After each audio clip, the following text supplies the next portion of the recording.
सुनील चांडक समन्वयक आहे अशोका ट्रेनिंग इन्स्टिट्यूटचा आणि संचालक आहे उद्योग वर्धेचा. आपल्या सगळ्यांचं स्वागत करतो या वेबिनार मध्ये, जिथे आपण डिस्कस करणार आहोत रिअल इस्टेट मार्केटिंग मधल्या संधी आणि त्याच्या अनुषंगाने जे उपलब्ध प्रशिक्षण आहे, आम्ही जे डेव्हलप केलं प्रशिक्षण आहे, त्याची माहिती आपण आज घेणार आहोत. मित्रांनो, रिअल इस्टेट हा जो बिझनेस आहे हा सगळ्यात जुना बिझनेस भूतलावरचा असं मी सांगू शकेन. जेवढे काही आज भांडणं झाले असतील किंवा काय झालं असतील, तर ते त्याच्या मागे जागा हा एक खूप मोठं कारण राहील.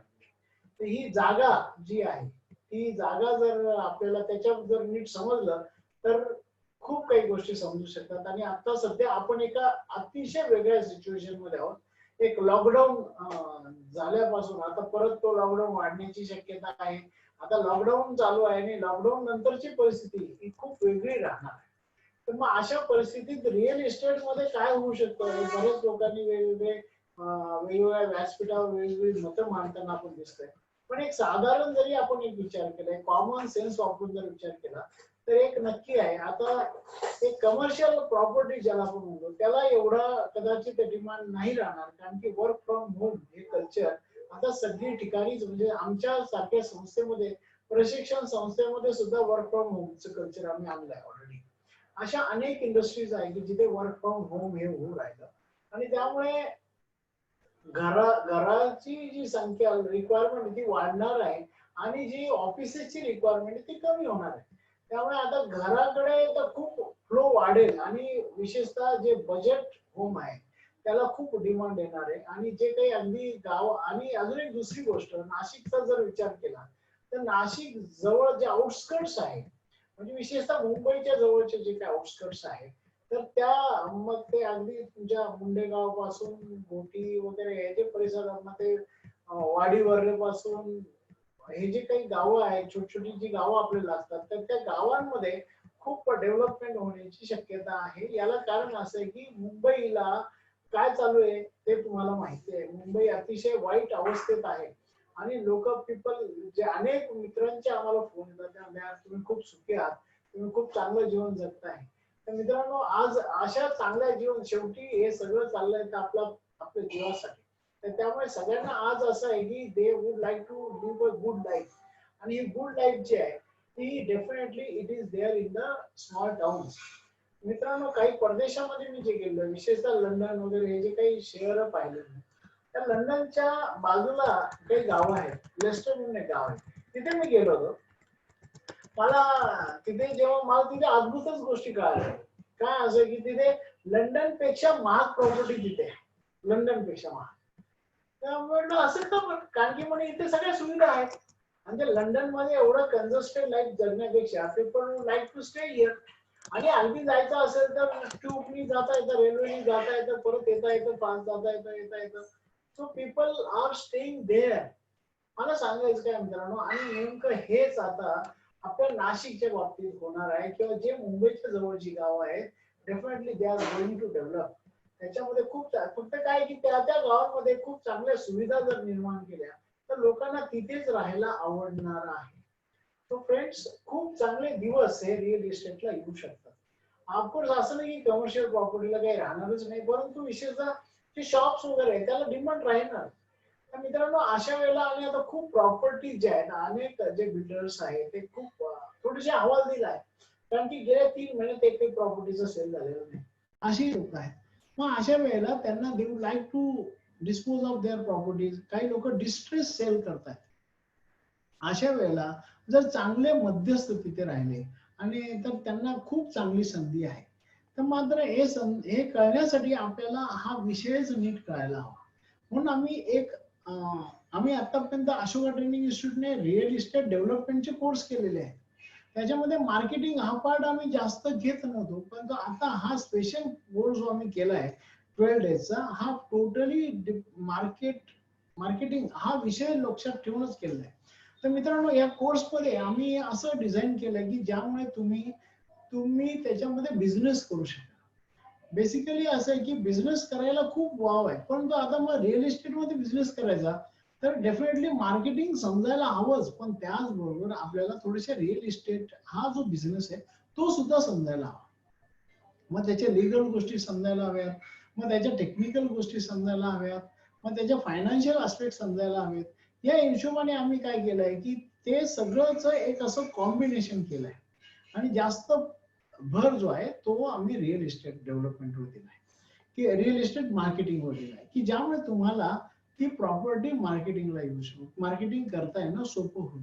मित्रांनो, परदेशामध्ये मार्केटिंग करणारे लोक वेगळेच असतात आणि प्रोडक्शन म्हणजे जे बनवणारे लोक वेगळे असतात, बिल्डर्स वेगळे असतात आणि मार्केटियर्स वेगळे असतात. आणि हीच परिस्थिती सगळीकडे होऊ राहिली. आता अनेक मार्केटिंग करणाऱ्या संस्था ज्या आहेत त्या ऑलरेडी आपल्या महाराष्ट्राचा जर विचार केला तर काही संस्था तुम्हाला माहिती असेल की ज्या स्पेशली मार्केटिंग करतात. दे ओनली वर्क फॉर म्हणजे फक्त मार्केटिंग. तुम्ही प्लॉट डेव्हलप करा, तुम्ही तुमची बिल्डिंग डेव्हलप करा, आम्ही मार्केटिंग करू. असं मार्केटिंगला खूप स्कोप राहणार आहे. आणि अजूनही अनसोल्ड फ्लॅट्स, नाशिकचा जर एकदा मागे आढावा घेतला होता तर नाशिकमध्ये जवळपास एक 16,000 फ्लॅट्स अनसोल्ड आहेत.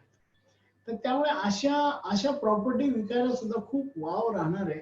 सो फ्रेंड्स, नुसतं फ्लॅट नव्हे तर अगदी जवळचे जे काही प्लॉट्स आहेत ज्यांना छोटासा बंगला, आता कसं आहे लोकांना आयसोलेशन मध्ये राहायला सुद्धा कदाचित आवडेल.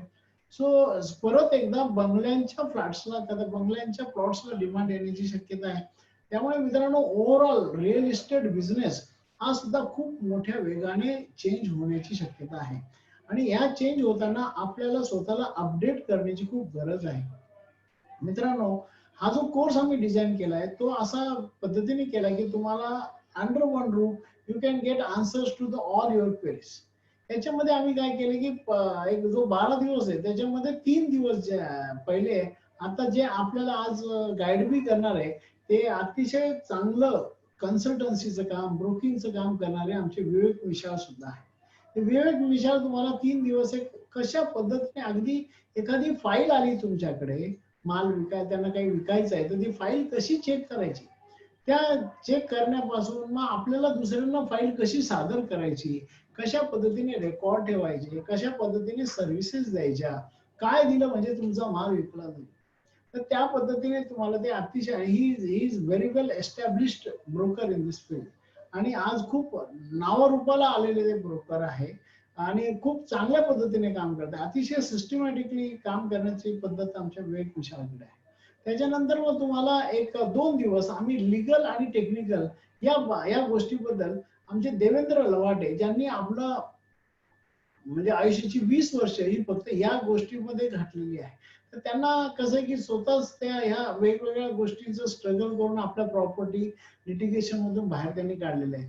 तर मग कोणत्या कोणत्या लिगल गोष्टी तुम्ही नीटपणे बघितल्या पाहिजे, 7-12, 6-8 हे काय भानगड आहे, तर त्याची एक तुम्हाला तोंड ओळख ते करून नक्की देणार आहे, की ज्यामुळे तुम्हाला ऍटलिस्ट प्रॉपर्टी टायटल सर्च कसा असतो, काय असतो, टेंटेटिव्ह लेआउट, फायनल लेआउट, एक बिल्डिंग बायलॉज काय आहेत आणि ह्या सगळ्या गोष्टी ज्या आहेत त्या लिगल आणि टेक्निकल ते तुम्हाला सांगतील. त्याच्यानंतर मग तुम्हाला अजून जे एक महत्वाचं आहे की आता सध्या कसं की इंटरनेट आहे खूप मोठा, आता ऑनलाईन बिझनेस जो आहे आज सगळीकडेच वाढतोय, तर तोच ऑनलाईन बिझनेस आता रिअल इस्टेट मध्ये सुद्धा वाढतोय. तर रिअल इस्टेट मध्ये ऑनलाईन बिझनेस कसा करायचा आपण, तर त्याचं जे ऑनलाईन बिझनेस मध्ये फार पूर्वीपासून, आज नव्हे फार पूर्वीपासून जे काम करतायत ते आमचे विवेक अग्निहोत्री, हे त्याच्यामध्ये ऑनलाईन बिझनेस कसा करायचा ते सांगते. ऑनलाईन अगदी त्यांनी आधीपासून डील केलेले आहे सगळं. तुम्हाला तुम्हाला एखादी जागा सगळी ऑनलाईन तुम्हाला दाखवता येऊ शकते. ती जागा तुम्हाला अगदी परचेसच्या बऱ्याचशा गोष्टी तुम्ही म्हणजे फक्त रजिस्ट्रेशनला तुम्ही फक्त ऑफिसमध्ये जायचं, एवढंच काम तुम्हाला फक्त जायचं आहे, बाकी सगळं ऑनलाईन करता येऊ शकतं आणि खूप ट्रान्सपरन्सी त्याच्यामध्ये राहते. तर असे हे ऑनलाईन बिझनेस कसे करायचे ते तुम्हाला मिस्टर अग्निहोत्री तुम्हाला सांगणार आहे. असे 6 दिवस गेल्यानंतर पुढच्या 6 दिवसात म्हणजे नेक्स्ट मंडेला जो आहे ते आमचे मिस्टर मनोज मुखी जे आहेत हे मार्केटिंग मधले एक्सपर्ट व्यक्ती आहे आणि त्यांनी अतिशय चांगल्या पद्धतीने नाशिकच्या बिल्डर्सना आणि मुंबईच्या लोकांना खूप चांगल्या पद्धतीने मदत केलेली आहे. तर ते पूर्ण मार्केटिंग फंडा काय असतो, कशा पद्धतीने माल विकला पाहिजे, कशा पद्धतीने ग्राहकाची गरज ओळखली पाहिजे आणि कशा पद्धतीने ते निगोशिएशन केले पाहिजे, हे सगळ्या गोष्टीचं अतिशय चांगलं नॉलेज त्यांना आहे. तर ते तुम्हाला प्रॅक्टिकल नॉलेज. मित्रांनो एक नक्की सांगतो की आमच्याकडे जेवढे काही आम्ही कार्यक्रम करतो, मग ते उद्योगवर्धिनी असेल किंवा अशोका ट्रेनिंग इन्स्टिट्यूट असेल, आमचा सगळ्या कार्यक्रमामध्ये एकच भर आहे की प्रॅक्टिकल नॉलेज. कारण काय की आपल्याला ही डिग्री घेऊन हा समजा हे सर्टिफिकेट घेऊन तुम्हाला कुठे जॉब नाही करायचा, तुम्हाला बिझनेस करायचा आहे. आणि जेव्हा बिझनेस करायचा आहे, मला जॉब जरी केला तर तुम्हाला त्याचं प्रॅक्टिकल नॉलेज असणं आवश्यक आहे. आज कसं आहे, जे शाळा कॉलेजमधून जे बाहेर पडतात त्यांच्याकडे सगळं जे नॉलेज आहे that is all theoretical knowledge. ते लोक जे आहे ते शिकलेले काय, ते एक्झाम ओरिएंटेड शिकलेले आहेत. आम्ही ऍप्लिकेशन ओरिएंटेड शिकवतो. हा एक महत्वाचा फरक आहे आणि त्यामुळे आमचे कोर्सेस मधून आउटपुट खूप चांगलं येतं. 4 वर्ष एखाद्या इंजिनिअरिंग कॉलेजमध्ये राहून सुद्धा त्याला जॉब मिळत नाही ही वस्तुस्थिती आहे. वेळेस आमचा 1.5 महिना कार्यक्रम केल्यानंतर लोकांना जॉब मिळतो किंवा त्यांना व्यवसाय करता येतो. हे का बरं? कारण की आमचा सगळा भर हा ऍप्लिकेशनवर आहे. अगदी प्रॅक्टिकली कशा गोष्टी पाहायला पाहिजे ते सगळं आम्ही सांगणार आहे. मित्रांनो खूप अशी म्हणजे काही काही गोष्टी अशा की जे सांगताना वाईट वाटतं, की अगदी सिव्हिल इंजिनियर झालेल्या मुलाला जर विचारलं की 7-12 जर वाचून दाखव, त्याला 7-12 वाचता येत नाही. त्याला सांगितलं की अरे बाबा याच्यात भोगोटादारी एक काय दोन काय, तो म्हणतो काय नवीन शब्द काय जुनी शब्द काय, त्याला काही सांगता येत नाही. नजराना काय, तो म्हणतो हे काय आहे मला नाही माहिती. So he doesn't know anything about it because he is not exposed to the practical aspects of the business. हे माहीतच नाहीये ना. अगदी म्हणजे त्या सिव्हिल इंजिनियरला सिमेंटच्या गोणीचा रेट जर विचारला तर तोही सांगता येत नाही. ज्याचं सगळं या जमिनीची सिमेंटची त्याचा आयुष्यभर संबंध राहणार आहे, ते त्याला त्याच्या प्रॅक्टिकल गोष्टी माहिती नसतात. आपल्याला कोणत्याही शिक्षण पद्धतीवर टीका नाही करायची, पण जी वस्तुस्थिती आहे ती तुम्हाला माहिती पाहिजे. त्या शिक्षणाने एक आहे डेफिनेटली त्या वस्तू त्या गोष्टीचं बेसिक नॉलेज त्याच्याकडे येऊन जातं, त्याचा खूप फायदा होतोच. मी स्वतःही शिक्षण घेतोय, मी स्वतः पोस्ट ग्रॅज्युएट आहे, तर definitely it helps you. But थोडस ऍप्लिकेशन ओरिएंटेशन जेव्हा वाढेल तेव्हा त्या शिक्षणाची उपयुक्तता अजून वाढणार आहे. नाही तर हे फक्त शिक्षण बेरोजगार तयार करणारे कारखाने होणार आहे. एनिवे तो आपला विषय नाही आहे. विषय हा आहे की रिअल इस्टेट डेव्हलपमेंटमध्ये आम्ही तुम्हाला मार्केटिंगच्या टोटल फंडामेंटल गोष्टी सगळ्या सांगणार आहोत आणि अगदी प्रॅक्टिकली व्यवहार कसे होतात ते आमच्या मनोज मुखी जे त्यांचं अर्ध आयुष्य मुंबईत आणि अर्ध आयुष्य नाशिकमध्ये काढलेलं तर ते आपल्याला सांगणार आहे. त्याच्यानंतर तुम्हाला आमचे जे एक खूप चांगले तज्ज्ञ आहेत आणि ज्यांनी म्हणजे ज्याला आपण म्हणतो ना रिअल इस्टेट मार्केटिंग मध्ये एक आदर्श निर्माण केला, असे विवेक मिश्रा बरोबरच अजून एक दुसरं व्यक्तिमत्व आहे की जे आमचे दोघांनी हे सगळे आमचे प्रशिक्षणार्थी बरेच जण आहेत. विवेक मिश्रा पासून विवेक अग्निहोत्री आणि राज तलरे जे आहेत तिघेही आमचे प्रशिक्षणार्थी. तर राज तलरेजा जे आहे ते आपल्याला बेसिकली रिअल इस्टेट मार्केटिंगचे प्रॅक्टिकल काही गोष्टी प्रॅक्टिकल काही टिप्स तुम्हाला देणार आहे. मित्रांनो यांची सक्सेस स्टोरी तुम्हाला रविवारी येत्या रविवारी आमचं एक सत्र चालतं. दर रविवारी आमचं एक सत्र चालतं. त्याच्यात असतं चला उद्योजकांना भेटू, उद्योजकांशी बोलूया. तर त्याच्यामध्ये राज तलरेजा आम्ही त्यांना प्रेमाने म्हणतो, ते राज तलरेजांना भेटायची संधी तुम्हाला मिळणार आहे. तुम्ही जरूर ते ऐका. मला सांगायचं काय की मग राज तलरेजा एक दिवस आपल्याशी बोलणार आहे आणि एक दिवस मी सुद्धा आपल्याशी बोलणार आहे. मग मी बोलताना आपल्याशी basically how to create the transactions कसे होतात. ओके, तुम्ही एन्क्वायरीचं कन्व्हर्जन ट्रान्झॅक्शन मध्ये कसं होऊ शकेल याच्या बाबतच्या काही टिप्स आम्ही तुम्हाला देऊ. एकंदरीत सगळं ओव्हरऑल जो काही सांगायची गोष्ट आहे की याच्यामध्ये सगळं तुम्हाला टेक्नो इकॉनॉमिक गोष्टी ज्या आहेत त्या तुम्हाला याच्यातून कळतील आणि डेफिनेटली आणि मार्केटिंगवर मेन भर आहे की ज्यामुळे तुम्ही अतिशय चांगल्या पद्धतीने मार्केटिंग करू शकाल. असा एक कोर्स आम्ही हा डिझाईन केलेला आहे. आम्ही अगदी म्हणजे 2000 पासून हा कोर्स चालू केलाय. आजच्या मित्रांनो अशोका ट्रेनिंग इन्स्टिट्यूटद्वारे डेव्हलप केलेले जे काही रिअल इस्टेट कन्सल्टंट्स आहेत, रिअल्टर्स आहेत, यांची संख्या अराउंड 6000 प्लस आहे. नाशिकमध्ये आज यांची एक असोसिएशन आमची काम करते, association of real estate consultant ही संस्था काम करते. अनेक लोकांचे सिंडिकेट्स काम करतात. यामुळे आज ह्या रिअल इस्टेटला खूप चांगला असं नाव मिळालेलं आहे, एक स्टॅटस मिळालेलं आहे. कारण की हे सगळे लोक आता इव्हन रेराचे सुद्धा मेंबर आहेत. रिअल इस्टेट रेग्युलेटरी अथॉरिटी जी आहे त्याचे मेंबर्स हे सगळे झालेले आहेत. आणि अतिशय सिस्टमॅटिक वेने काम करा. तुम्ही एकदम व्यवस्थितपणे तुमचं बिल लावू शकता. तशा पद्धतीने तुम्हाला ब्रोकरेज ज्याला आपण म्हणतो ते मिळताना बरेच वेळा अडचणी येते. तर ती ही अडचण या पद्धतीने जेव्हा तुम्ही करता तेव्हा लोक घरं आणून देऊ शकतील अशा पद्धतीची सगळं हे प्रशिक्षण आहे. आमचं एकच पूर्ण या ट्रेनिंगमध्ये एकच असं आमचा ज्याला आपण म्हणतो ज्या फिलॉसॉफीवर आम्ही काम करतो ती अशी आहे की एक तर आपण फसायचं नाही आणि आपण दुसऱ्यांना फसवायचं नाही. एक चांगल्या पद्धतीने एक चांगल्या मार्गाने ह्या रिअल इस्टेट मध्ये तुम्ही कसं काम करू शकता. पहिले जे रिअल इस्टेट ब्रोकर ज्याला आपण म्हणत होतो किंवा दलाल म्हणत होतो, हे दलालांचं काम फक्त एकच राहायचं, जोड्या जुळवण्याचं काम. एखाद्याला प्रॉपर्टी विकायची आणि एखाद्याला घ्यायची, या दोघांच्या मध्यस्थी केली गेल्यानं वाढायचं, इकडून 2% तिकडून 2%. अशा पद्धतीचे सगळे त्यांचे एक कॅल्क्युलेशन राहायचे. परंतु आता अशी गोष्ट चालणार नाही. आता जो ब्रोकर किंवा कन्सल्टंट ज्याला आपण म्हणतो, हा कन्सल्टंट कसा अपेक्षित आहे की ज्याला या सगळ्या गोष्टींचं नॉलेज आहे, ज्याला पहिले स्वतःला कळते की प्रॉपर्टी योग्य आहे की नाही.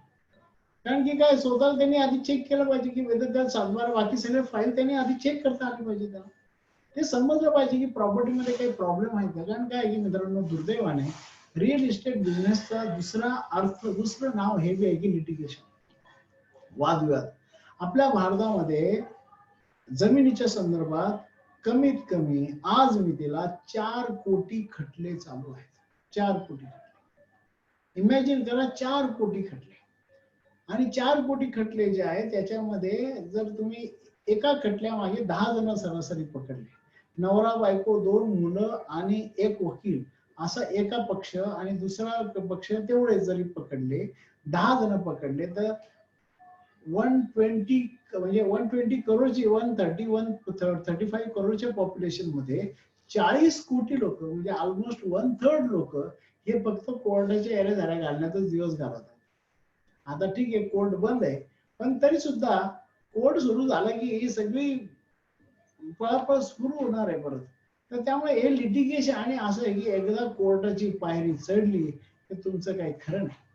त्यामुळे आपल्याला कोर्टात जाण्याची वेळच येऊ नये ना. आणि मग ही वेळ येऊन द्यायची नसेल तर अभ्यासाच त्याच्यात माझे पर्याय. आणि ते जर नसेल तर काय होतं, अगदी अमिताभ बच्चन काय आणि अनेक ते सुरेश वाडकर काय आणि काही हिरोईन्स आहेत त्यांचे ते सुद्धा याच्यातून सुटू शकले नाही. त्यांना सुद्धा खूप त्रास झाला या सगळ्या व्यवसायामध्ये. मित्रांनो, आपण चांगल्या पद्धतीने अभ्यास करून हा व्यवसाय करावा यासाठी हे सगळं प्रशिक्षण आम्ही देणार आहोत. 12 दिवसाचं 2 वीक्स प्रोग्राम आहे की ज्याची फी सुद्धा 2200, अगदी माफक आम्ही फी ठेवलेली की ज्याच्यामुळे सर्वसामान्यांना आपल्या लॉकडाऊनचा खूप चांगल्या पद्धतीने उपयोग करता यावा अशा पद्धतीने हे सगळं प्रशिक्षण आम्ही दिले जाणार आहे. आता माझ्या मते मी प्रशिक्षणाची थोडी माहिती दिली आहे आपल्याला. एकंदरीत कार्यक्रम म्हणजे एकंदरीत रिअल इस्टेट बिझनेस. आणि मित्रांनो एक नक्की सांगतो, नाशिकला म्हणजे बरेच जण नाशिकचे असतील असं म्हणजे अपेक्षा आहे, माहित नाही, पण कुठून तरी असेल, पण विशेषतः नाशिकला असेल, आपण नाशिकचे आहोत त्यामुळे नाशिक बद्दल एक वेगळं प्रेम सगळ्यांना आहेतच. तर त्यामुळे नाशिकला मात्र मित्रांनो खूप चांगले दिवस रिअल इस्टेटला येणार आहे, याच्यात काही शंका नाही. कारण की आज कसं आहे की मुंबई आणि पुणे याच्यामध्ये जे काही गर्दीत घाबरून गेले लोक आहे, त्या सगळ्यांचं नेक्स्ट डेस्टिनेशन नाशिक आहे. आणि नाशिक सुदैवाने अजून बरंच खाली आहे, बरंच रिकाम आहे, खूप चांगलं आहे. पाण्याचा प्रश्न नाही, विजेचा प्रश्न नाही, रोडचा प्रश्न नाही, रेल्वे वाहतूक आहे, विमान वाहतूक आहे, सगळ्या गोष्टी इथे अतिशय चांगल्या आहेत. अगदी हायवेज आहेत. सो मी एक स्मार्ट सिटी नाशिक होऊ राहिलं, इंडस्ट्रियल मध्ये खूप चांगली डेव्हलपमेंट होऊ राहिली. अनेक काही आता आपण बघा आयटी मध्ये नाशिकमध्ये खूप चांगली डेव्हलपमेंट आहे. So many good things are going to come in Nashik. तर त्यामुळे आपल्या मित्रांनो नाशिकला एक डेफिनेटली खूप चांगले दिवस आहेत, खूप चांगलं फ्युचर आहे. काही या लॉकडाऊनच्या याच्यामुळे कोणी घाबरून जायची काहीच विषय नाहीये. There is going to be very good time. एक मोठा काळ आपल्याला असा घरच्यांबरोबर राहण्याचा वेळ आला, पण याच्यानंतर मात्र तुम्हाला खूप मोठं एक आकाश निर्माण होणार आहे संधीचं, की ज्याचा तुम्ही ह्या रिअल इस्टेटच्या फील्डमध्ये जरूर फायदा करून घ्यावा असं मी जरूर आपल्याला सांगेल. आपल्या प्रश्नांची उत्तर मी नंतर देईल, पण आता माझ्या मते आमचे जे सहकारी आहेत आणि या कोर्समध्ये विशेषतः मार्केटिंग आणि एक एक एक कन्सल्टंट म्हणून कशा पद्धतीने काम करावं, कशा याचा वस्तुपाठ, याचा आदर्श लोकांसमोर यांनी घालून दिला आहे. ते गोविंदा इस्टेट जी त्यांची कंपनी आहे, तर त्यांचे जे संचालक आहे आणि अगदी हरे कृष्ण या म्हणजे इस्कॉनचे फॉलोअर जे आहेत आणि खूप चांगल्या पद्धतीने अध्यात्म, व्यवसाय आणि सगळ्या गोष्टी याचा खूप सुरेख मेळ घालवणारे ते अतिशय चांगले सिंगर सुद्धा आहेत. त्यांच्या स्वतःच्या काही सीडी सुद्धा भजनाच्या सीडी या खूप चांगल्या लोकप्रिय आहेत. तर असे आमचे विवेक मिश्रा यांना मी विनंती करतो की त्यांनी जरा या रिअल इस्टेट बिझनेस बद्दल जरा माहिती द्यावी आणि ऑफकोर्स आपण काय करणार आहोत त्याची जरा माहिती द्यावी. वेलकम विवेक वन्स अगेन आणि थँक्यू सर. तुम्हाला विनंती करतो की जरा श्रोत्यांना गाईड करा. थँक्यू. Thank you sir. थँक्यू. सर्वप्रथम जमिनीवरती प्रेम करणाऱ्या सर्व मित्रांचं मी स्वागत करतो. कारण की ज्या अर्थी ते प्रेम आहे त्या अर्थी तुम्ही ही मीटिंग अटेंड करतात असं मला वाटतंय. आणि सगळ्यात महत्वाची गोष्ट म्हणजे ज्यावेळेस मी हा सेमिनार आता जॉईन केला मीटिंग मध्ये, त्यावेळेस मला 13-14 वर्षांपूर्वीची आठवण झाली की मी पण असाच एका हॉलमध्ये, त्यावेळेस हॉलमध्ये आम्ही सगळेजण बसलो होतो आणि एक असाच फ्री सेमिनार मी अटेंड केला आणि मी ठरवलं की आपण हा सेमिनार करावा आणि त्या अनुषंगाने मी हा क्लास लावला आणि त्या क्लासमधून त्यानंतर ज्या गोष्टी घडल्या तो खूप मोठा इतिहास आहे आणि तो नक्कीच मी ज्यावेळेस तुम्ही हा क्लास लावाल त्यावेळेस त्या सगळ्या गोष्टी शेअर होतील. सांगण्याचं तात्पर्य हे मित्रांनो की ज्यावेळेस तुम्ही हा वेबिनार अटेंड केल्यानंतर कोणाला सांगाल की मला रिअल इस्टेट मध्ये काही काम करायचंय, त्यावेळेस मोठ्या प्रमाणामध्ये लोक तुम्हाला निगेटिव्ह असा फीडबॅक देतील की आता रिअल इस्टेट मध्ये काय उरलेलं आहे. पण मी असा विचार करतो की इतक्या दिवसांमध्ये कितीतरी वेळा लोक मला हाच प्रश्न विचारतात की रिअल इस्टेट मध्ये काय उरलेलं आहे बुवा. आणि मी म्हणतो की रिअल इस्टेट मध्ये आम्ही आहोत म्हणून आम्हाला कळतं की किती मोठी अपॉर्च्युनिटी आपल्याला या सगळ्या याच्यातून मिळते असं. रिअल इस्टेट हा विषय म्हणायला गेलं तर अवाका खूप मोठा आहे. पण सरांनी ज्या पद्धतीने 12 दिवसांमध्ये हे सगळं बसवलेलं आहे, 2 आठवड्यांचा हा कोर्स बसवलेला आहे, त्याच्यामध्ये हा खरंच आकाराला येणारा असा एक सब्जेक्ट तयार होऊ शकतो. खरं तर ज्याचं प्रॅक्टिकल अप्रोच आहे, ज्याचा लोकांशी संवाद खूप चांगला आहे आणि जो रोज कान उघडे ठेवतो, डोळे उघडे ठेवतो, त्या व्यक्तीसाठी रिअल इस्टेट अतिशय सोपं असतं. पर्सनली माझ्या बाबतीमध्ये माझे वडील टाउन प्लॅनिंग डिपार्टमेंटमध्ये होते आणि आमच्या घरी स्वतः लेआउट तयार व्हायचा. त्यामुळे मला असं वाटायचं की मला थोड्याफार प्रमाणात त्याची माहिती आहे. पण ज्यावेळेस मी हा कोर्स जॉईन केला आणि पहिलंच लेक्चर मला आठवतं ऍडव्होकेट सुबोध शहा यांचं होतं. 2 तासाचं लेक्चर ऐकल्यानंतर मी सरांना म्हटलं की मला काहीच माहिती नाही रिअल इस्टेटची. आणि त्यानंतर हा सगळा प्रवास सुरू झाला आणि मग वेगवेगळ्या लोकांसोबत रोजच्या भेटीगाठी याच्यानंतर रोज काही ना काहीतरी शिकायला मिळालं. आणि ज्यावेळेस मी अशोकामध्ये गेले 10 वर्ष झाले शिकवतो आहे, आजपर्यंत जवळजवळ 4 ते 5 हजार पार्टिसिपंट सोबत संवाद साधलेला आहे. त्यावेळेस जसं मार्केटमधून आपण रोज काही ना काहीतरी शिकतो, तसंच तुमच्या सगळ्या मित्रांकडून पण बऱ्याचशा गोष्टी शिकायला मिळतात. आता मी ज्यावेळेस सुरुवात केली त्यावेळेस मी जिथे राहायचो तिथे जे आजूबाजूचे ब्रोकर्स असतात, त्यांनी सगळ्यांनी मला खूप डिस्करेज करण्याचा प्रयत्न केला आणि हे सांगण्याचा प्रयत्न केला की इथे खूप कॉम्पिटिशन आहे आणि त्या कॉम्पिटिशनमुळे या फील्डमध्ये पैसे कमवणं खूप कठीण आहे. आणि मित्रांनो, अशा पद्धतीने जे कोणी लोक तुम्हाला म्हणतील की या कॉम्पिटिशनमुळे किंवा आता मार्केटमुळे रिअल इस्टेट करणं कठीण आहे, जर तुम्हाला रिअल इस्टेट मधून पैसे कमवायचे असतील तर अशा लोकांपासून लांब राहा. कारण की असे लोक हे मार्केटमध्ये खूप मोठ्या प्रमाणात असतात. त्यांनी स्वतः बिझनेस केलेला नसतो किंवा बिझनेस केलेला असतात तरी त्यांनी स्टँडर्ड प्रॅक्टिसेस फॉलो केलेल्या नसतात. म्हणून हा सगळा फीडबॅक त्यांच्याकडून आपल्याला मिळत असतो.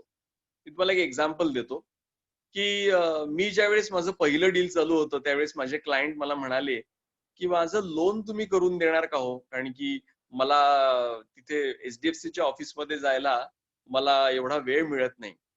आणि मग मी माझ्या मित्रांना विचारलं की बाबा आपण लोन करून देणं अपेक्षित आहे का, तर ते सगळेजण म्हणाले आपल्याला लोन करून देणं अपेक्षित नाहीये, आपण फक्त दोन्ही पार्ट्यांना समोरासमोर आणायचं सरांनी आता सांगितल्या पद्धतीने आणि त्यांची मीटिंग करून दिल्यानंतर आपली जबाबदारी संपली. त्या अनुषंगाने मी त्याचा विचार केला आणि 4 दिवस मी शांत बसलो. मला जाणवलं की माझे जे क्लायंट आहेत त्यांना त्यांच्या ऑफिसमधून बिलकुलही वेळ मिळणार नाही. म्हणून मी म्हटलं आपलं पहिलंच डील आहे, आपण करायला काहीच हरकत नाही. आणि मग मी त्यांच्यासोबत मी एचडीएफसीच्या ऑफिसमध्ये गेलो.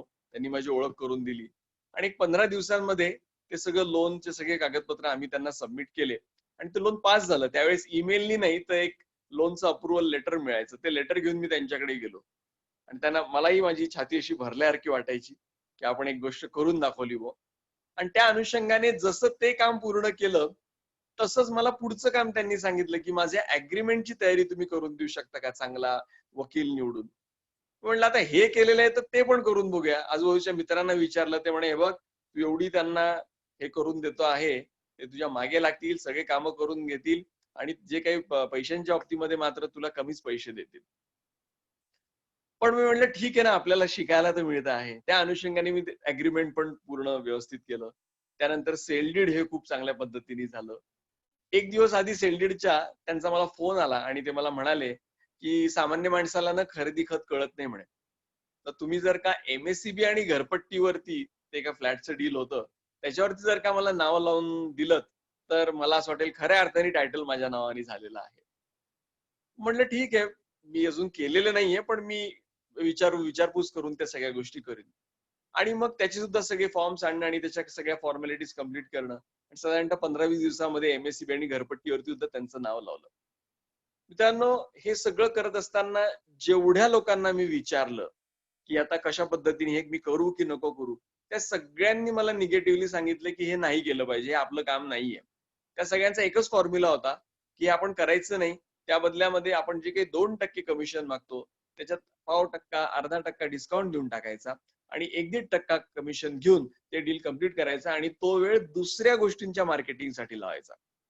व्हेअर मला असं जाणवलं, की जर का ह्या सगळ्या सर्व्हिसेस आपण जर का त्यांना दिल्या नाहीत, तर आपण त्यांच्याप्रती अतिशय अनजस्टिस करतोय. त्या अनुषंगाने आपण त्या सगळ्या गोष्टी जर का दिल्या, तर खऱ्या अर्थाने आपण जस्टिफाय करतो ते 2%. आणि मग हे सगळे काम झाल्यानंतर ज्यावेळेस मी त्यांच्याकडे गेलो, त्यावेळेस मी त्यांना सांगितलं, की "सर काम पूर्ण झालेलं आहे." सुंदर फाईल बनवून दिली. त्या सगळ्या गोष्टी त्यांच्यासमोर मांडल्या आणि मग मला असं आतमध्ये असं वाटत होतं, की आता हे माझ्याशी परत भाव करतील का? तुम्हाला सांगायला मला खूप आनंद होतो मित्रांनो, की त्यांनी मला पूर्ण 2% कमिशन दिलं. त्याच्या आधीच मी सीएना जाऊन भेटलो होतो, की हे कशा पद्धतीने मी घेतलं पाहिजे, कसं करंट अकाउंट ओपन केलं पाहिजे, सगळ्या गोष्टी हे करून घेतल्या होत्या. गोविंद रिअल इस्टेट नावाची फर्म तयार केलेली होती आणि त्या ह्याचा मी एक मोठा चेक घेतला. सांगण्याचा अर्थ असा, की ज्यावेळेस अशा आपण खूप सगळ्या प्रोसेसेस फॉलो करतो आणि त्या प्रोसेस केल्यानंतर एक डील करतो. त्यामुळे डील करणारे खूप भेटतील तुम्हाला. मग ते स्वतःला ब्रोकर म्हणतील, कन्सल्टंट म्हणतील. पण अतिशय चांगल्या पद्धतीने एक प्रोसेस फॉलो करून, एक सिस्टम लावून ती डील कंप्लीट करणारे खूप कमी लोक तुम्हाला भेटतील. आणि इथेच आपलं स्पेशल मार्केटिंग हे होत असतं. की आज आपण मार्केटिंग बद्दल बोलतो आहोत. ज्यावेळेस आपण सिस्टम फॉलो करून एक खूप चांगलं डील तयार करतो ना, त्यावेळेस तो क्लायंट म्हणजे आपली एक मार्केटिंग फर्म तयार होते. आणि तो क्लायंट सगळ्यांना याच्याविषयी सांगतो, की तुम्ही या व्यक्तीकडून प्रॉपर्टी घ्या. मित्रांनो, तुम्हाला भाजी कुठेही मिळून जाईल. तुम्हाला किराणा पण सगळीकडून कुठूनही मिळून जाईल. पण प्रॉपर्टी घेत असताना लोकं फार चुजी असतात. कारण की अतिशय स्वस्तातली स्वस्तात प्रॉपर्टी ही 20-30 लाखापासून सुरुवात होते. त्यामुळे ज्यावेळेस एवढे महाग वस्तू कोणी घेत असतो, मला असं वाटतं, की आयुष्यातून एकदा किंवा दोनदा सामान्य व्यक्ती प्रॉपर्टी घेतो. तर ही प्रॉपर्टी घेत असताना त्याला कुठल्याही प्रकारची रिस्क घ्यायची नसते. म्हणून तो कुठलातरी रेफरलनी या सगळ्या गोष्टी ह्या करत असतो. अशा वेळेस जर का आपण अशी सिस्टम जी आम्ही या क्लासमध्ये तुम्हाला शिकवणार आहोत, की मार्केटिंग हे करत असताना या सिस्टम्स कशा फॉलो करायच्या. मला स्वतःला सुद्धा फाईल वगैरे काहीच बघता यायची नाही. मला सातबारा कसा वाचायचा, सहाड्याच्या नोंदी काय असतात, हे काहीही माहिती नव्हतं. पण हा क्लास करून आणि त्या अनुषंगाने प्रॅक्टिकली ज्यावेळेस मी मार्केटमध्ये काम करत गेलो, त्यावेळेस रोज काही ना काहीतरी शिकत गेलो. तर तुमच्यापैकी बऱ्याच लोकांना वाटत असेल, की आम्हाला फाईल वाचता येत नाही. कोणी जर का आम्हाला रिअल इस्टेट बद्दलचे जर का प्रश्न विचारले, तर आम्ही कसं करू? काहीही काळजी करू नका. त्या अनुषंगाने कशा आपल्या एजन्सीज फिक्स करायच्या. जर का तुम्हाला कोणी प्रश्न विचारला आणि तो प्रश्न तुम्हाला येत नसेल, तुम्ही त्यांना म्हणू शकता, की मी या प्रश्नाचं उत्तर तुम्हाला सांगीन. लोकं वेळ देतात मित्रांनो. तुम्ही त्या प्रश्नाचं उत्तर एखाद्या आर्किटेक्टला, एखाद्या ॲडव्होकेटला जे आपले आपल्या पॅनलवरती आहेत त्यांना विचारलं आणि नंतर त्या क्लायंटला जर का फोन केलात की सर याचं उत्तर असं असं आहे, तर ते अप्रिशिएट करतात. त्यामुळे आपल्याला एखाद्या गोष्टीची माहिती नसणं हा काही गुन्हा नाहीये. हा, पण माहिती नसून त्याची चुकीची माहिती दुसऱ्याला देणं, आपलं अज्ञान विचित्र पद्धतीने पाजळणं हा मात्र गुन्हा आहे. तर त्या अनुषंगाने तिथे जर का आपला सिन्सिअर अप्रोच असेल तर खूप चांगल्या पद्धतीने ते लोक आपल्याशी रेसिप्रोकेट करतात आणि लक्षात ठेवतात की या व्यक्तीने मला असं असं नॉलेज दिलेलं होतं. सांगण्याचा अर्थ असा, एकदा का तुम्हाला रिअल इस्टेट हा विषय कळायला लागला की सगळे लोक तुमच्याशी अतिशय उत्सुकतेने बोलतील. मी स्वतःचा माझा अनुभव सांगतो. मी जिथल्या कुठल्या सोशल फंक्शनला जातो, लग्नांना जातो, कुठल्या याला जातो, तिथे सगळेजण आपापल्या प्रॉपर्टी बद्दल माझ्याशी डिस्कशन करत असतात. कारण की ज्याला प्रॉपर्टी बद्दलची माहिती आहे त्या व्यक्तीला खूप वजन असतं मार्केटमध्ये. तर या अनुषंगाने हा बिझनेस करत असताना मंदीच्या बाबतीत जर का अजून एक गोष्ट मी म्हणतो की लोक बऱ्याच वेळेस म्हणतात मंदी मंदी, हा शब्द मी बऱ्याच दिवसांपासून ऐकतो आहे, बऱ्याच वर्षांपासून ऐकतो आहे. पण माझी एक खूप सुंदर आणि छोटीशी व्याख्या आहे. बघा, पितृ पंधरवडा असतो ना, त्यावेळेस आपल्याकडे कोणी डील करत नाही.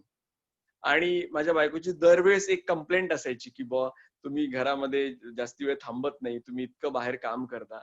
तर त्या 15 दिवसात मला असं बऱ्याच प्रत्येक वर्षी मी म्हणतो की आता पितृ पंधरवडा आला ना की डील जरा कमी होतील तर मी जास्ती वेळ देऊ शकेन. आणि मी तुम्हाला सांगतो या 15 वर्षामध्ये एकही पितृ पंधरवडा असा नाहीये की मी घरात थांबून जास्ती वेळ देऊ शकलो. का? कारण की तुमचं कामच एवढं असतं की तुम्हाला पितृ पंधरवड्यामध्ये सुद्धा जिथे लोकांना असं वाटत असतं की बिझनेस होणार नाही, तिथे सुद्धा तुमचा मात्र बिझनेस चालू असतो. तुमच्या सिस्टम्स या काम करत असतात. सांगण्याचा अर्थ हा की अशा पद्धतीने जर का सिस्टमॅटिक आणि सिन्सिअर अप्रोचनी जर का आपण या गोष्टी करायला लागल्या तर खूप चांगल्या पद्धतीने बिझनेस होतो. किंबहुना या वर्षी जो काही माझा बिझनेस झालाय तो आजपर्यंतचा हायेस्ट बिझनेस माझा या या फायनान्शियल इयर मध्ये कॅल्क्युलेट करून आम्ही बघितलेला आहे.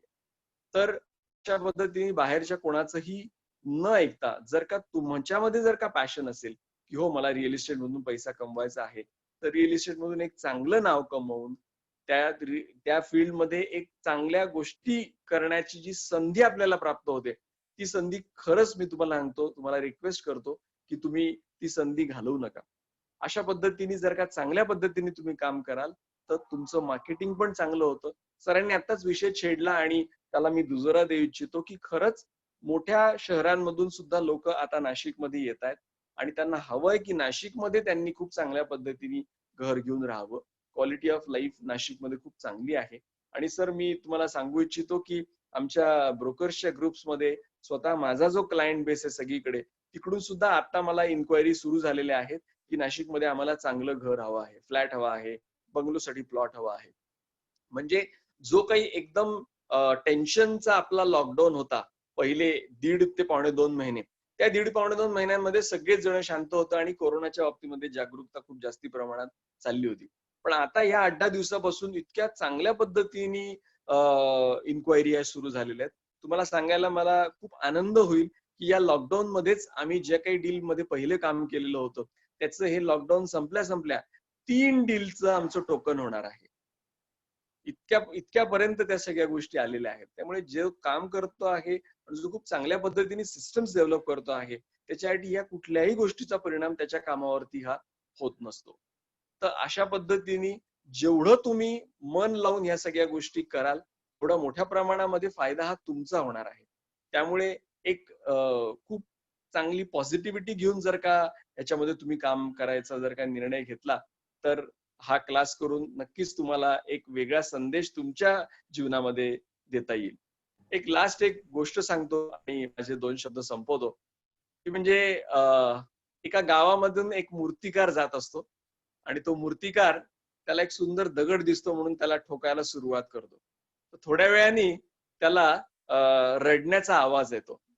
रडण्याचा आवाज आल्यानंतर तो आजूबाजूला बघतो आणि नंतर त्याला जाणवतं की हा दगडच रडतोय बुवा. तो त्याला विचारतो, तू रडतोय का? म्हणे हो मी रडतोय. म्हणे का बरं रडतोय? म्हणे तुम्ही हे जे मला मारताय ना छन्नी हातोड्यांनी, याच्यामुळे मला खूप त्रास होतोय.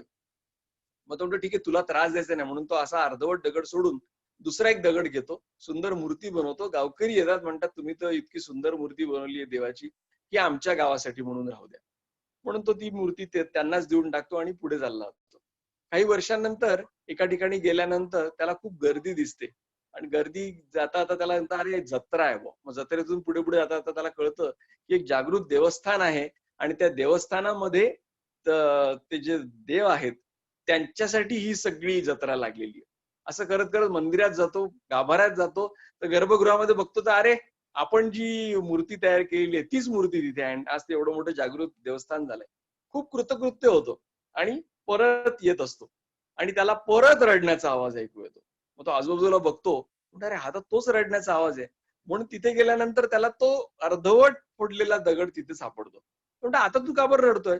मी तर तुला आता मारायचं सोडून दिलंय. तर तो वरती हात दाखवतो. तो वरती बघतो, तिथे लिहिलेलं असतं नारळ फोडण्याची जागा. त्यामुळे त्यावेळेस जर का ती छन्नी हातोडे चांगले मारून घेतले असते, तर आता आतमध्ये दैवत्व प्राप्त झालं असतं आणि मी आतमध्ये असतो. अर्धवटच ते सगळं सोडून दिलं. म्हणून आज मी इथे आहे आणि आयुष्यभर मला ते फटके खायला लागणार आहे. तर मला असं वाटतं की अशोका ट्रेनिंग इन्स्टिट्यूटचे हे जे कोर्सेस आहेत, हे छन्नी हातोडे मारण्याचं काम करतात आणि नक्कीच तो जो मूर्तिकार आहे ना, तो आपल्या समोर उभा आहे, श्री सुनील चांडक सर. यांनी अशा खूपशा मूर्त्या घडवलेल्या आहेत आणि त्या मूर्त्यांना दैवत्व प्राप्त होऊन खूप नवस लोकांचे फेडलेले आहेत. आज जवळजवळ 50,000 उद्योजक उभे करणं ही सोपी गोष्ट नाहीये. तर मी तुम्हाला विश्वास देतो की माझ्यासारखे हजारो विद्यार्थी सरांचे आहेत आणि खरंच आयुष्याला जर का काहीतरी दैवत्व प्राप्त करायचं असेल, आई वडिलांच्या इच्छा पूर्ण करायच्या असतील, खरंच काही गोष्टी करून दाखवायच्या असतील, पैशाची आवश्यकता नाहीये मित्रांनो, कॉन्टॅक्टची आवश्यकता नाहीये. तुम्हाला फक्त तुमची जिद्द हवी आणि आयुष्यामध्ये मार्गदर्शन करणारा एक गुरु हवा. तर परत एकदा मी सरांचे आभार मानतो की त्यांनी ही संधी दिली आणि ह्या अशा लॉकडाऊनच्या काळामध्ये सुद्धा इतक्या चांगल्या पार्टिसिपंट सोबत संवाद साधण्याची मला संधी दिल्याबद्दल मी त्यांचे आभार मानतो. धन्यवाद. हा, धन्यवाद विवेक. खूप छान तुम्ही गायडन्स केला आणि खूप अतिशय ज्याला म्हणतो प्रेरणादायी तुमचं असं सगळं काही एकंदरीत वक्तव्य होतं. आणि अगदी ग्राउंड रियालिटी ज्याला आपण म्हणतो या रिअल इस्टेटची ती काय आहे ती तुम्ही अगदी खूप कमी शब्दात लोकांना दाखवून दिली आहे. काय कुठे कमी पडतायत नेमके लोक ते तुम्ही दाखवून दिलं आणि नेमकी तीच कमी भरण्यासाठी या अशोका ट्रेनिंग इन्स्टिट्यूट हे काम करते आहे. मित्रांनो, जसं सांगितलं की प्रत्येक व्यक्तीमध्ये खूप चांगली व्यक्ती दडलेली असते, फक्त त्याला जसं विवेकने सांगितलं की कोणीतरी छन्नी हातोडा मारणार पाहिजे. मी नाही काही तो छन्नी हातोडा मारणार, पण सांगायचं काय की आम्ही जे काही काम करतोय ते कुठेतरी तुमच्यातला हा जो काही अनवॉन्टेड गोष्टी आहेत त्या काढण्याचा प्रयत्न करतोय. आणि जे तुमच्यामध्ये एक दैवत्व तुमच्यामध्येच आहे आणि देव कुठे दुसरीकडे नाहीये, तो आपल्या सगळ्यांमध्ये दडलेला आहे. त्याला शोध घेणे हा सगळ्यात मोठा अध्यात्माचं रहस्य आहे. सो फ्रेंड्स, आपल्यामधल्या क्षमता जागृत होणे हेच खरं दैवत्वाकडे जाण्याचं लक्षण असतं. तर त्या क्षमता जागृत करण्यासाठी विवेक सारखे अनेक विवेक अतिशय ज्याला आपण म्हणतो ना खूप सुंदर असं मार्गदर्शन करतात. तर डेफिनेटली त्यांच्याच याच्याने सुरुवात आपण ह्या कोर्सची करणार आहोत. माझ्या मते आता जर काही प्रश्न असतील तर ते आपण जरा घेऊया. Any questions? या. येस, एक क्वेश्चन असा आहे की आपण रिअल इस्टेट मध्ये जेव्हा प्रॉपर्टीची ऍड करतो तर कन्व्हर्जन रेशो हा 10 मधून 1 आहे. म्हणजे तुम्ही 10 लोकांना प्रॉपर्टी दाखवतात आणि तेव्हा जाऊन 1 कन्वर्ट होतो. तर हा रेशो कसा वाढवू शकतो? म्हणजे प्रचार कसा वाढवू शकतो किंवा कन्व्हर्जन रेशो वाढवण्याचे काही टेक्निक्स? माझ्या मते विवेक याचं खूप छान उत्तर देऊ शकेल, कारण की विवेकचं काम तर कन्व्हर्जनच आहे आणि डेफिनेटली आपला कोर्स हा त्याच्यासाठीच आहे. हे जे काही कन्व्हर्जन आहे ना, हे कन्व्हर्जन आपलं कमी का होतं, कारण की कुठेतरी आपण ती ग्राहकांची नस ओळखण्यात कमी पडतो, कुठेतरी त्या नॉलेज मध्ये कमी पडतो, कुठेतरी ती ऍडिशनल सर्व्हिस देण्यास कमी पडतो आणि यामुळे ते कन्व्हर्जन होत नाही. आज मित्रांनो, विवेककडे पाहता त्यांनी सांगितलं की एकदा लॉकडाऊन मध्ये त्यांचे 3 डील झाले आणि बस एकदा लॉकडाऊन संपलं की लगेच ते टोकन देणार आहे. हे का बरं होतं? आणि अदरवाईज सुद्धा जेव्हा लोक सो कॉल्ड मंदी मंदी मंदी असं म्हणत होते, तेव्हा सगळ्यात जास्त जसं विवेकने सांगितलं की या फायनान्शियल इयर मध्ये त्यांचे सगळ्यात जास्त व्यवहार झाले. सो फ्रेंड्स, मंदी ही डोक्यातली मंदी आहे. आपल्या डोक्यातली ती मंदी काढायला पाहिजे. 10 पैकी 10 का होणार नाही याबद्दल आपण जर विचार केला आणि त्या अनुषंगाने जे सगळं प्रशिक्षण आहे, पण तरी सुद्धा माझ्या मते विवेक यांनी जरा हे याचं उत्तर द्यावं, कशा पद्धतीने ते होऊ शकेल कन्व्हर्जन. Vivek please. माझं अर्ध उत्तर सरांनी दिलेलंच आहे, पण हो, ज्यावेळेस सुरुवात केलेली होती त्यावेळेस कन्व्हर्जन हे कमी होतं, कारण की सगळ्या सिस्टम्स डेव्हलप झालेल्या नव्हत्या. मग ज्या ज्या वेळेस प्रत्येक एक नवीन नवीन केस येत जायची आणि ते डील कम्प्लीट करायचो, त्या त्यावेळेस काही ना काहीतरी आस्पेक्ट आम्ही आमच्या डीलमध्ये ऍड करून घ्यायचो. तर त्या अनुषंगाने त्या गोष्टी नीट केल्यामुळे मेनली जो एक व्यक्ती आमच्याकडून डील करतो ना, तो आम्हाला काही ना काहीतरी रेफरल हे देऊन जातो. तर त्या अनुषंगाने त्या रेफरलमुळे आमचे कन्व्हर्जन हे जास्ती होतात. नक्कीच आजकाल आपण सोशल मीडियामधून आपल्याकडे बऱ्याचशा इन्क्वायरी येतात. ब्रोकर्स ग्रुप कडून सुद्धा आपल्याला इन्क्वायरी येतात. आपले स्वतःचे जे रेफरल असतात त्यांच्याकडून पण या एंट्री येत असतात. तर या तिन्हीमध्ये प्रत्येकाने ठरवायचं असतं की माझ्याकडे येणारे जे क्लायंटल आहे ते जास्तीत जास्त कन्वर्ट कुठल्या माध्यमातून होतं. आणि त्या माध्यमावरती जास्तीत जास्त वेळ, पैसा, एनर्जी जर का आपण खर्च केली आणि सिस्टम जर का अतिशय चांगल्या हे केल्या, शेवटी एक पॅरामीटर कोणीच नाकारू शकत नाही, ते म्हणजे सॅटिस्फाईड कस्टमर. जो जास्तीत जास्त सॅटिस्फाईड कस्टमर तयार करेल त्याचं कन्व्हर्जन हे होणार म्हणजे होणारच. म्हणजे माझ्याकडे तर अशी कितीतरी लोक आहेत की माझी दाखवलेली प्रॉपर्टी त्यांना एवढी समजा पटली नाही, पण दुसऱ्या एखाद्या ब्रोकरची जर का प्रॉपर्टी आवडली, पण तो ब्रोकर आवडत नसेल, तर ते माझ्याकडे येतात, म्हणतात की सर आम्ही तुम्हाला वेगळं ब्रोकरेज देऊ, पण तुम्ही हे डील मात्र तुम्ही करून द्या, काय तर तुमची सिस्टम आम्हाला आवडली आहे. कितीतरी वेळा मध्ये मी 4 डील असे केले ज्याच्यामध्ये ते ओळखत होते एकमेकांना, मालक आणि जो विकत घेणारी प्रॉपर्टी ते एकमेकांना ओळखत होते, काही तर नातेवाईक होते. पण ते एकमेकांना ओळखत असून सुद्धा ते माझ्याकडे आले आणि त्यांनी म्हणाले की तुम्ही ह्या ज्या सिस्टमनी ही आम्हाला प्रॉपर्टी घेऊन द्या, तुमचं काय ब्रोकरेज असेल आम्ही तुम्हाला देऊन टाकू.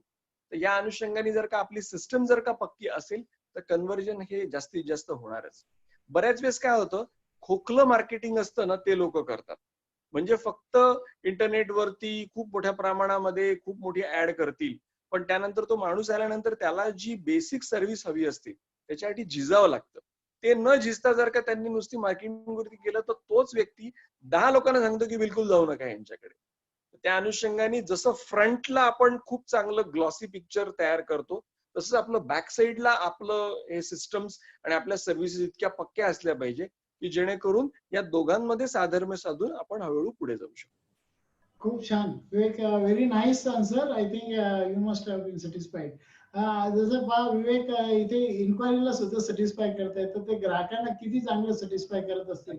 मेन म्हणजे मित्रांनो वाव फॅक्टर आला पाहिजे, वाव, नाही का. लोकांना वाटलं यार यार काहीतरी डिलाईट मिळालं, इथे नुसतं माल नाही मिळाला, you got something else, value for money. Definitely it is. विवेकने खूप छान सांगितलंय त्याचं उत्तर. बोला पुढचं काय प्रश्न. Next question, basically real estate मध्ये म्हणजे रेसिडेन्शियल प्लॉट्स आणि कमर्शियल प्लॉट्सचे काही मार्केटिंग ऍस्पेक्ट सांगू शकतो? ते कार्यक्रमात होणारच आहे डेफिनेटली. शेवटी प्लॉट काय की ते रेसिडेन्शियल असेल, फक्त काय की तो प्लॉट काय आहे त्याची जर नीट माहिती घेऊन जेव्हा आपण काम करतो, मग तो माल विकायला सोपं जातं. मग तो कमर्शियल प्लॉट आहे का रेसिडेन्शियल प्लॉट आहे हे महत्वाचं नाही. शेवटी ती प्रॉपर्टी आहे. मग ती प्रॉपर्टी कशा पद्धतीने मार्केटिंग आहे याच्यासाठी त्या प्रॉपर्टीचं नॉलेज घेणं खूप महत्वाचं आहे. आणि ते आम्ही शिकवणार की कसं नॉलेज घ्यायला पाहिजे, कारण की तो प्रॉडक्ट आपल्यालाच जर नाही कळाला, लोकांना आपण कसं सांगू शकतो, नाही का. तर त्यामुळे त्याचं नॉलेज घेणं तुम्ही वेळ दिला पाहिजे आणि तो घेऊन मग तुम्ही लोकांना पुढे जायला पाहिजे. त्यामुळे असं काही फरक नसतो कमर्शियल प्रॉपर्टी घेणं. शेवटी ती रिअल इस्टेट आहे. मग ती इंडस्ट्रियल प्लॉट सुद्धा असेल, कमर्शियल असेल, रेसिडेन्शियल असेल, अजून कोणते असेल. Okay, yes. करेक्ट. काही लोकांचे कोर्स रिलेटेड क्वेश्चन्स आहेत, तर मी स्क्रीन शेअरिंग करून एक कोर्स डिटेल सिलेबस पण दाखवतो. तर आता तुम्हाला स्क्रीनवरती दिसत असेल तर हा टोटल 12 दिवसांचा कोर्स आहे. 1 जून पासून बॅच चालू होते. याचा टायमिंग सकाळी 8 ते 9:30 असेल आणि एव्हरी डे हा कोर्स लाईव्ह असतो आणि तुम्ही कोर्स मध्ये लाईव्ह इंटरॅक्शन करू शकता. झूम वरती असतो आणि तुम्हाला काही पण क्वेश्चन असेल तर तुम्ही अनम्यूट करून क्वेश्चन विचारू शकता. आणि याची इन केस तुम्हाला जर का एखाद दिवशी लाईव्ह यायला नसेल जमणार, तर तुम्हाला प्रत्येक एव्हरी डे तुम्हाला सेशनच्या रेकॉर्डिंग सुद्धा भेटतात ईमेलवर. तर तुमचा कुठलाही डे काहीच मिस होत नाही. आणि या कोर्सची फी 2200 रुपये आहे आणि तुम्हाला आता ग्रुपवरती चॅटवर जी लिंक टाकलेली आहे त्या लिंक मध्ये तुम्हाला याचा ऍक्सेस भेटेल आणि तुम्ही ऑनलाईन रजिस्ट्रेशन पण करू शकता. आणि हा सर्टिफाईड कोर्स आहे. कोर्स झाल्यानंतर अशोका ट्रेनिंग इन्स्टिट्यूटचा तुम्हाला सर्टिफिकेट पण भेटतो. आणि या कोर्स पेज मध्ये तुम्हाला सगळ्या डिटेल्स भेटतील आणि खालती कॉन्टॅक्ट नंबर पण आहे, तर तुम्ही कॉन्टॅक्ट करू शकता. अजून काही क्वेश्चन आहेत तर याच्यामध्ये रेंट, एक मिनिट, याच्यामध्ये पार्ट टाइम आपण स्टार्ट करू शकतो का या रिअल इस्टेट मध्ये, आणि भविष्यामध्ये रेंटल इन्कम हे परमनंट चालू करता येतं का? माझ्या मते पार्ट टाइम बिझनेस करायला काही प्रॉब्लेमच नाही. हा काही तुम्हाला असं काही नाही की फुल टाइम तुम्हाला काम केलंच पाहिजे. हे तुमच्यावर डिपेंड आहे, तुम्ही याला कसं घेतात ते. आता आमचे बरेच जण पार्ट टाइम करतात आणि आता विवेक विशाल सारखे लोक आहेत, ते फुल टाइम त्यांचा हा बिझनेस आहे. राज तलरेच्या सारखे फुल टाइम आहे. सो मेनी, म्हणजे मी तुम्हाला अशी निदान 500 नावं देऊ शकेल की जे फुल टाइम याच्यामध्ये इन्व्हॉल्व आहे. पण इट डिपेंड, पण त्याच्यावर 2000 नावं अशी देऊ शकेल की जे पार्ट टाइम करतात.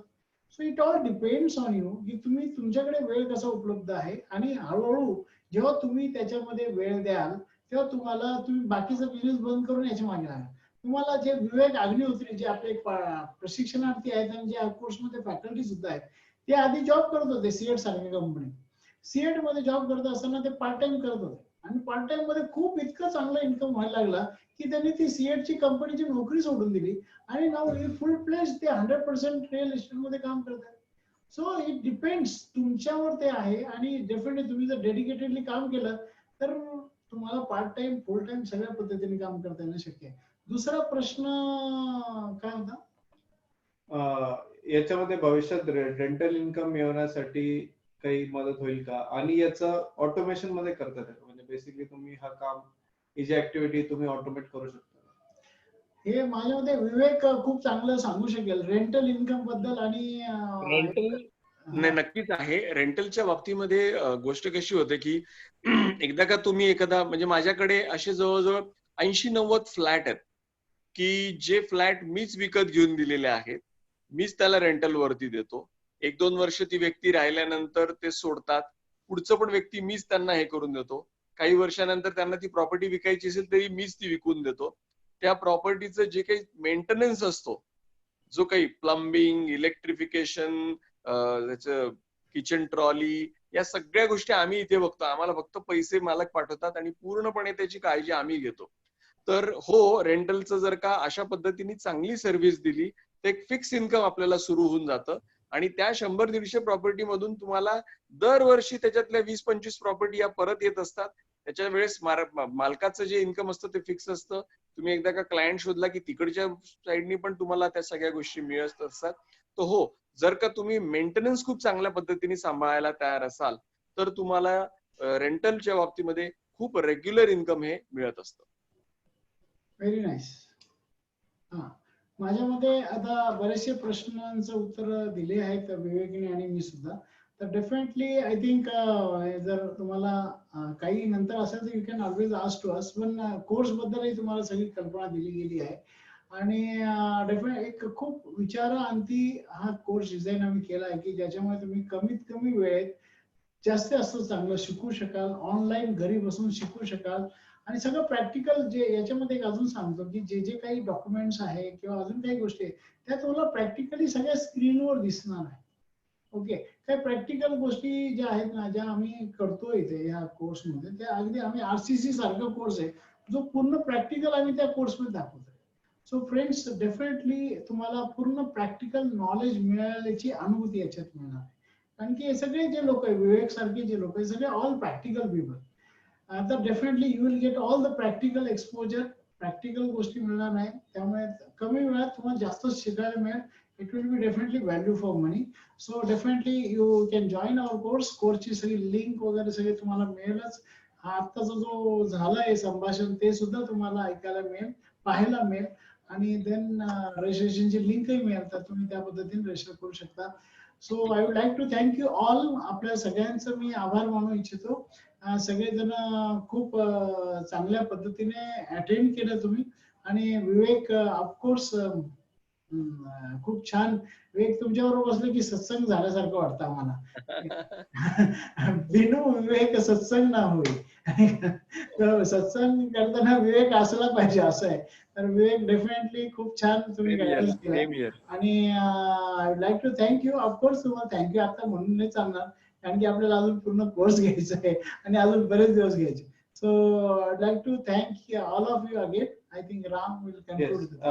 Thank you Chandak sir, thank you Vivek sir. आणि आज जे कोणी लेट आले असेल किंवा ज्यांचा हा वेबिनार थोडा मिस झाला असेल तर तुम्ही उद्योगवर्धिनीच्या चॅनलवर युट्यूब वरती उद्योगवर्तीनी चॅनल सबस्क्राईब करा आणि हा आजचा वेबिनार तुम्हाला थोड्याच वेळ तिकडे पण पुन्हा बघायला मिळेल. So with that thank you everyone. आणि कोर्स मंडे पासून स्टार्ट होतो आहे सकाळी 8 वाजता. सो ज्यांना रजिस्टर करायचं तुम्ही त्या लिंकवर क्लिक करू शकता किंवा तुम्हाला ईमेलवर ऑलरेडी ती लिंक भेटलेली असेल. So thank you everyone. Okay. Thank you. Thank you.